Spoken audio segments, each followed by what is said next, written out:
అయిపోయింది. ఒకసారి చూపిస్తాను చూడండి. ఈ విధంగా ఇంకా మనకు బార్డర్ ఏదైతే కింది వైపున బార్డర్ వచ్చిందో, అంటే పై వైపున కింది వైపున సేమ్ బార్డర్ ఉండే కాబట్టి మనకు అంబ్రెల్లా కటింగ్ కి చాలా బాగా సరిపోయింది అన్నట్టు. మొత్తం ఈ విధంగా బార్డర్ పెట్టేసాను. Umbrella cutting and with border కూడా అటాచ్ చేసా. హ్యాండ్స్ కి కూడా బార్డర్ పెట్టేసాను. 3/4 హ్యాండ్స్ వచ్చేసి 3/4 పెట్టాను.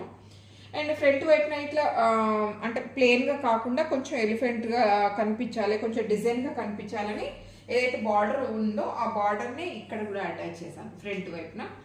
అండ్ ఈ విధంగా హ్యాండ్స్ అన్నట్టు. ఇంకా బ్యాక్ సైడ్ ఏమో హై నెక్, ఫ్రంట్ వచ్చేసి బోట్ నెక్ పెట్టాను. ఈ విధంగా ఎలా ఉంది కలర్ అయితే చాలా బాగుంది కదండి, డీసెంట్ గా కలర్. అండ్ ఇంకా అంబ్రెల్లా కటింగ్ చాలా బాగుంటుంది ఇలాంటి క్లాత్ తో కూడా. చూడండి ఎంత బాగా గేర వచ్చిందో. ఈ విధంగా అన్నట్టు ఫుల్ వీడియో ఈ వీడియో కింద లింక్ పెడతాను, ఒకసారి వెళ్ళి చూడండి, మీకు కూడా నచ్చుతుంది. ఇంకా ఇట్లా డిజైన్ చేయించుకోవచ్చు. కాటన్ చీరతో కూడా మీరు ఇలా డిజైన్ చేయించుకోవచ్చు, బాగుంటుంది. నచ్చితే లైక్ అండ్ షేర్, సబ్స్క్రైబ్. మరి బాయ్.